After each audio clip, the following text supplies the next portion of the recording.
Big series upcoming as Rutgers comes into town to play 3 games at Alexander Field. Hi, I'm Kyle Charters with Ben Turner, the SID, and the head baseball coach, Greg Goff.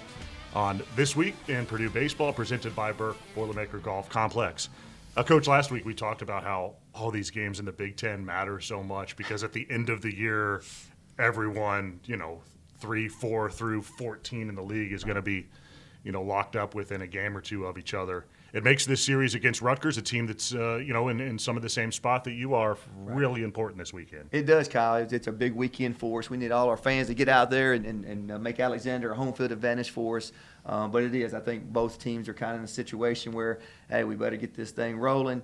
Probably hadn't exceeded expectations, and so I think it's a huge weekend, and I know our guys are going to be fired up and ready to go. During this recent string, your team has had just a play here or there go against it, unfortunately, and sometimes in baseball and long seasons, those kinds of things happen. You look back though to a year ago in late March, you guys lost a number of one-run games in a row, lost a heartbreaker against Ohio State on a walk-off, and then proceeded to win, I think 15 of your next 18 games. So it goes to show you that even I think when things look bad in the win-loss column, that sometimes you're not all that far away, and it can turn around pretty quickly. Well, I think, and I really appreciate you and Ben and all the support that we get. In a time whenever you are struggling, you need people like yourself, and I really appreciate you guys and what you do. But you're right. I go back and I watched the game last night. If we're able to make an 0-2 breaking ball down in the dirt, we probably get a punch out. If we get one base hit with the bases loaded last night, the game is probably broken open. If we can make one routine play on defense, the game is over. And so it is, Kyle. It's really that simple. It's not a talent thing. It's not any of those things. It's just getting on the other side of one pitch or one hit or one defensive play, and you make just one of those 3 things last night, and so you're over the other side of those things. And so that's the great thing about baseball, but also the toughest thing about baseball. And so it's not easy, and it will definitely reveal your character. Even during a rough patch, there are some individual moments that deserve highlighting, and we got to start with Michael Valone. I mean, what he did on Saturday at Washington, one of the more dominant outings we've seen in a while. To strike out 10 of 18 batters faced. Second time this year he's gone 5 hitless in relief, and he did it outside of what you had been using him normally on, was Friday after Dorn. He comes in after a lefty and still dominated Washington like that. Really, really good to see it when you needed it, too. We did, man. We know he gave us a chance, and we, got the tiny winning run zone in the ninth, and we wouldn't have had that chance had he not put the zeros up. It was definitely a pitcher's weekend out there, and so, boy, I tell you, he has been great, and just love his demeanor, man. He is such a competitor, fiery, brings a lot of energy to our dugout, even when he's not pitching. Just a winner in every regard, and just really hope he will continue to build off of that, because that was a huge, huge performance from him on Saturday night. Early in the season, we talked about how pitching is pitching, and both teams had a former D3 pitcher go out there and dominate. Max Banks for UW on Friday as well. So, again, salute the guys. Get out there and give yourself a chance, and they both performed well. Yeah. Meanwhile, Sunday, I felt like Cole Van Assen's performance, considering the circumstances and how things had been going, that was the best outing of the season by a Boilermaker. To get into the 6th inning and keep them off the scoreboard, it's absolutely what you needed. It was. Again, I thought he, looking back at his film and just talking with him yesterday, I thought he had a great performance. The breaking ball was really good. He put it where he wanted to. And then, his fastball was down in the zone and getting a lot of ground balls and weak contact.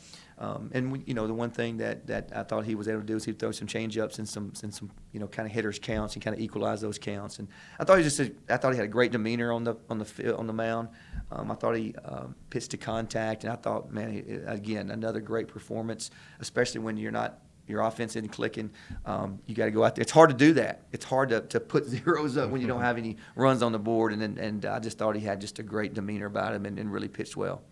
We talked for a month about the anticipated return of C.J. Richmond to the lineup, and man, he made a splash when he got back out there. He's homered in a couple of consecutive games, including one at Washington that hit 2/3 of the way up the batter's eye in straightaway center field. It was impressive.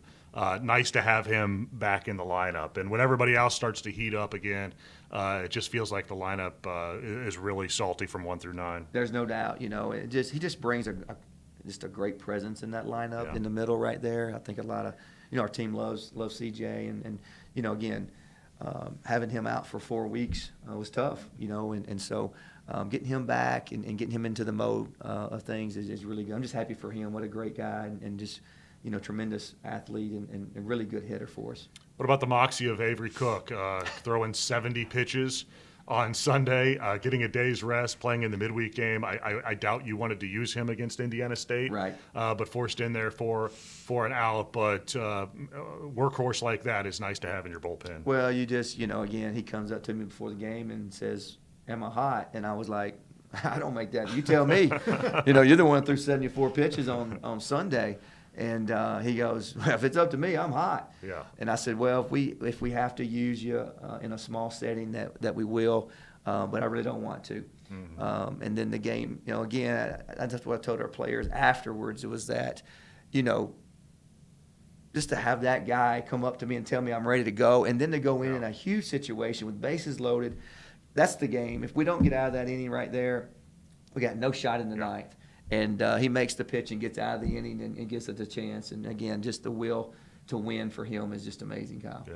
And he was able to do it with just 2 pitches. So that's Yes. kind of best case That's scenario. even best case scenario. You put him out there because he wanted to be out there, and he only needed 2 pitches to get out of it. Yeah. So that was good. That's right. You experimented with Brandon Anderson as your leadoff man over the weekend in Seattle. He's not your traditional profile for a leadoff man in terms of speed, right, from what we've seen over the years, Mike Bolton Jr., even this year with Albert Choi. Right. But the way he works at bats and his OBP numbers, there's some reasons why you could try that, and it did work at times. Right, it did, Ben. Again, when you got some guys scuffling around a little bit, it's definitely not, you've seen my offenses. I like having some guys, some rabbits at the top that can do some things.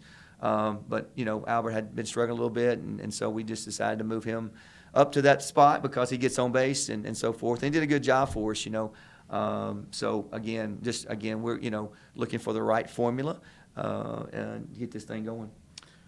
With no one on base, outs are outs. But strikeouts with men on base, can be more detrimental. Yep. Strikeout numbers were up last week, and Right. During the skid in general, they have Yep. been. What's the view from the dugout about potential reasons for that recent surge? Well, I think the biggest thing, me, we put a lot of emphasis on 2 strikes, putting balls in play, cutting our swings down. Mm-hmm. And I think a lot of it has to do with just our hitters just not continue to buy into the plan of not guessing, eliminating all guessing and trying to stay on the fastball, try to fight the borderline pitches off. You see a lot of borderline pitches that we've taken, and it's our job to fight that off. The umpire strike zone is different everywhere you go, and so you got to have the mentality, I've got to fight a borderline pitch off.